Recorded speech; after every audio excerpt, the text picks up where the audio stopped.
Bom dia, quarto ano, todo mundo bem? Então, hoje a nossa aula vai ser um resumo de tudo que já foi dado. Foram dados 4 módulos, 4 capítulos, e agora eu vou fazer uma revisão com vocês do conteúdo dado para a prova de sexta-feira, ok? Primeira coisa, a gente falou sobre nutrientes, alimentação e nutrientes, né? A gente viu que vocês sabem que o corpo humano, ele precisa de uma alimentação variada para obter os diferentes nutrientes essenciais para o seu bom funcionamento, certo? Vimos também que os nutrientes, eles podem ser divididos quanto às suas funções em construtores, né? Os construtores, vocês lembram como são? Esses nutrientes, eles fornecem matéria-prima para a construção de novas células e eles participam da composição da pele, do cabelo, dos ossos e de várias outras células do nosso corpo. São encontrados principalmente em carnes, ovos e laticínios, correto? Também temos os nutrientes energéticos. Os energéticos são nutrientes que fornecem energia para as células e para a realização das atividades do dia a dia, como respirar, pensar, andar, estudar, dormir, brincar. São encontrados principalmente em cereais, em massas, que é o macarrão, em pães, doces e outros vegetais, como as frutas, a batata e a mandioca. Os óleos e as gorduras, como o azeite e a margarina, eles também são exemplos de alimentos energéticos. Os outros são os alimentos reguladores. Eles, a função deles é regular as células. Eles têm a função de ter essa regulação das células. Esses nutrientes também contribuem para a regulação do funcionamento do organismo como um todo. Eles são encontrados em quase todos os alimentos, mas sobretudo em grãos integrais, em legumes, em verduras, verduras cruas e frutas também. Existe também, pessoal, 5 nutrientes que desempenham essas funções de construtores, energéticos e reguladores, e que eles também são importantes para o nosso corpo. São elas: vitaminas, sais minerais, lipídios, carboidratos e proteínas. As vitaminas, elas são indispensáveis para a saúde do corpo e elas estão presentes em muitos alimentos, mas principalmente nas verduras e nos legumes. Os sais minerais, eles são tão importantes para a saúde quanto as vitaminas, e eles também são encontrados em diversos alimentos, como o cálcio, ele é encontrado no leite, o ferro, que é encontrado em carnes vermelhas, no feijão. Também temos os lipídios. Os lipídios, eles são uma importante fonte de energia para o corpo e é constituída principalmente em reserva energética do organismo. Porém, seu consumo deve ser moderado. O ideal é consumir óleos vegetais, azeites, amêndoas, castanhas, que são fontes de gorduras saudáveis. As carnes gordas, o bacon, a manteiga, o queijo amarelo, frituras e sorvetes devem ser evitados. Podem ser consumidos, mas também devem ser evitados. A gente tem também os carboidratos, que são a principal fonte de energia para os organismos. Entre eles, os alimentos ricos em carboidratos são o arroz, o milho, o trigo, o centeio, a batata, a mandioca, que também é conhecida como aipim, além de seus derivados, como farinha, pães e o macarrão. Para finalizar, a gente tem as proteínas. As proteínas, elas são os nutrientes mais utilizados na construção e na reparação do organismo. Seu consumo é importante, principalmente na fase de crescimento, que pode se estender até os 25 anos de idade. E aqui eu coloquei uma fotinha de uma criança com uma faca na mão e um garfo e um prato bastante nutritivo. É, aqui temos aqui o arroz, o feijão, é, carnes, vegetais, que formam a refeição completa e balanceada de todos os indivíduos. Esse aí é um prato perfeito, diferente dos pratos que são industrializados, né? E para complementar tudo isso, a gente fala também dos pratos saudáveis, né? Os pratos saudáveis, como é, é, que são importantíssimos para o nosso desenvolvimento, para a nossa vida. Aqui eu citei um pouquinho sobre os refrigerantes, os salgadinhos e doces, como os bombons e biscoitos recheados. Eles devem ser evitados, pessoal. Por quê? Você sabe que esses alimentos, o que eles têm em comum? O refrigerante, o salgadinho, o doce, o bombom e os biscoitos? Esses alimentos são processados, todos eles são processados. Isto é, são transformados por processos industriais, nos quais são adicionados açúcar, sais, corantes e alguns conservantes. E se forem consumidos em excesso, essas substâncias podem provocar o aumento do peso, como a obesidade, a hipertensão, a diabetes, a carência de vitaminas dentro do nosso corpo e outras doenças também. Por isso, sempre que possível, devemos optar pelo consumo de alimentos in natura, isto é, alimentos que estão no estado em que são encontrados na natureza, como as frutas, as verduras, os legumes, certo? Então, esses alimentos aqui, que está nessa figura aqui, são alimentos totalmente industrializados, que são produtos processados e que eles podem acarretar em obesidade, que pode levar a hipertensão, diabetes, carência de vitaminas e outras doenças. Então, esses aqui apresentam mais produtos processados industrialmente. Já aqui, a gente consegue ver produtos in naturos, né? Produtos que são saudáveis. Por isso, sempre que possível, devemos optar pelo consumo de alimentos in natura, isto é, alimentos que estão em estado que são encontrados na natureza, como frutas, verduras e legumes, tá? Vamos falar um pouquinho sobre o sistema digestório. Esse sistema é aonde ocorre a digestão dos alimentos, no qual se inicia na boca, que é o primeiro órgão do sistema digestório, certo?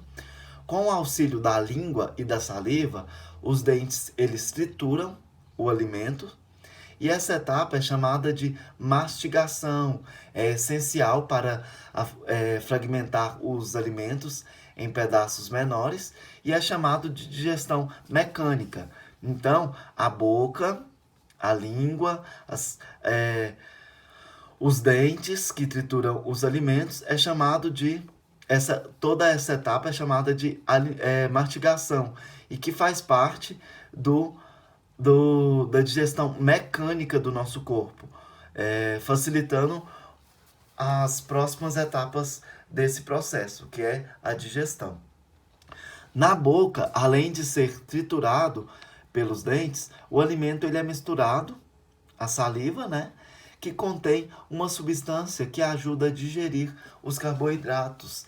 Então, já na saliva, os dentes estão, já na boca, né? Os dentes estão triturando, fazendo a digestão mecânica, mas a saliva, ela está fazendo um auxílio na digestão desses alimentos, principalmente dos carboidratos.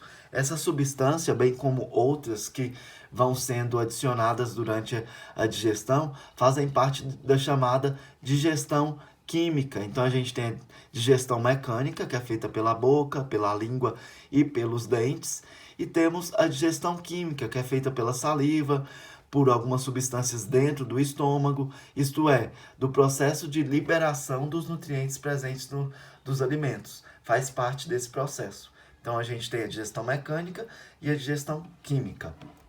E aqui a gente tem o processo, como que é essa trajetória desse alimento, né? Então, primeiro a gente tem a boca, né? O processo de digestão começa com a mastigação feita pelos dentes e a ação da saliva. A saliva, ela é liberada pelas glândulas salivares. Essas glândulas salivares são essas aqui, ó, que eu estou mostrando para vocês. E a língua, ela auxilia na trituração, na mistura do alimento com a saliva e na deglutição. Na segunda parte, a gente tem o esôfago. Depois que o alimento ele é engolido, o alimento ele segue para o estômago por meio de um tubo musculoso chamado de esôfago, que é esse tubo aqui. E ele vai direto para o estômago. No estômago, o alimento ele é triturado novamente e ele sofre a ação de um líquido que ajuda na digestão por aproximadamente umas 3 horas dentro do seu estômago. Esse líquido ele faz parte também da digestão química, né? Junto com a saliva, que inicia lá na boca. Logo depois a gente tem o intestino delgado. O intestino delgado é toda essa parte aqui, ó, que envolve ele, ó. Esse é o intestino delgado, número 4.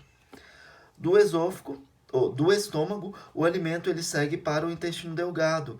Nesse órgão, ele entra em contato com substâncias que, liberadas pelo pâncreas, pela vesícula biliar e pelo fígado, conclui a digestão dos alimentos. No intestino delgado, os nutrientes resultantes da digestão são absorvidos e passam para o sangue, quando então vão para as células. O que não foi absorvido no intestino delgado segue para o intestino grosso, que é essa outra parte aqui, mais grossa, é o outro intestino que nós temos.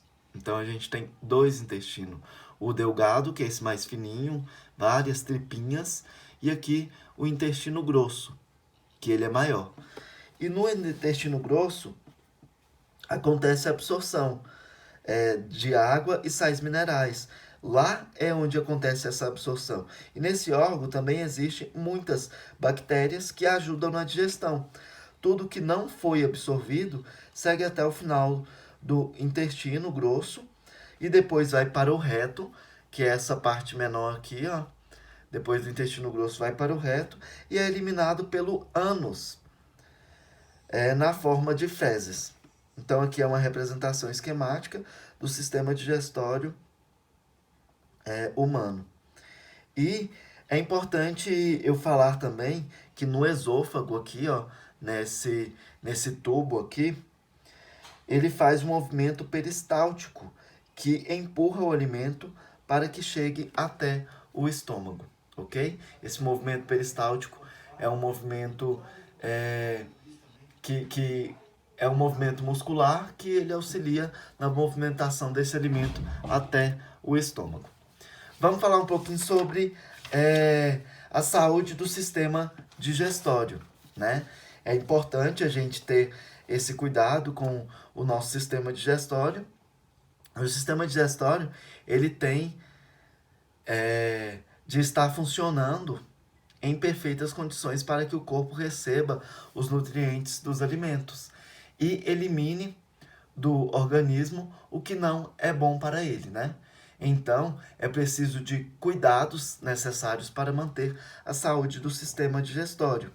E um dos cuidados é os cuidados que a gente tem que ter com os dentes. Os dentes, eles devem ser escovados pelo menos 3 vezes ao dia, após cada refeição e antes de dormir.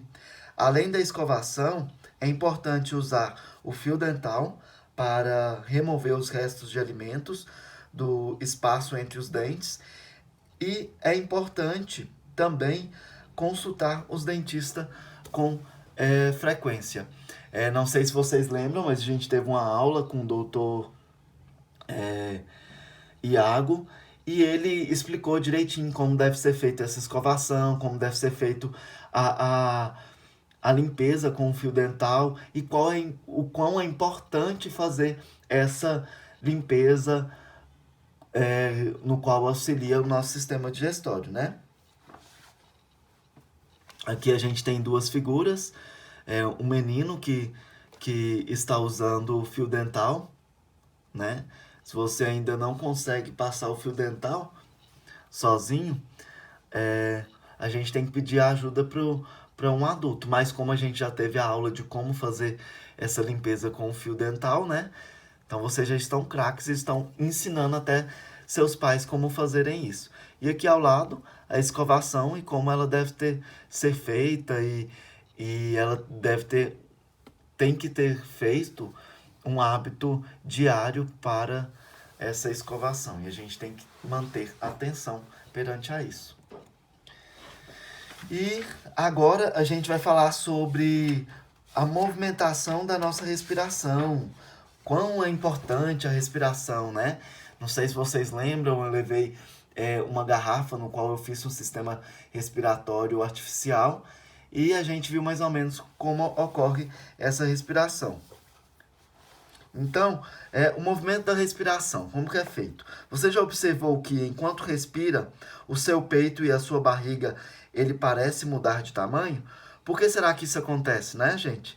A nossa respiração, ela depende da contração e do relaxamento do diafragma e do músculo intercostais.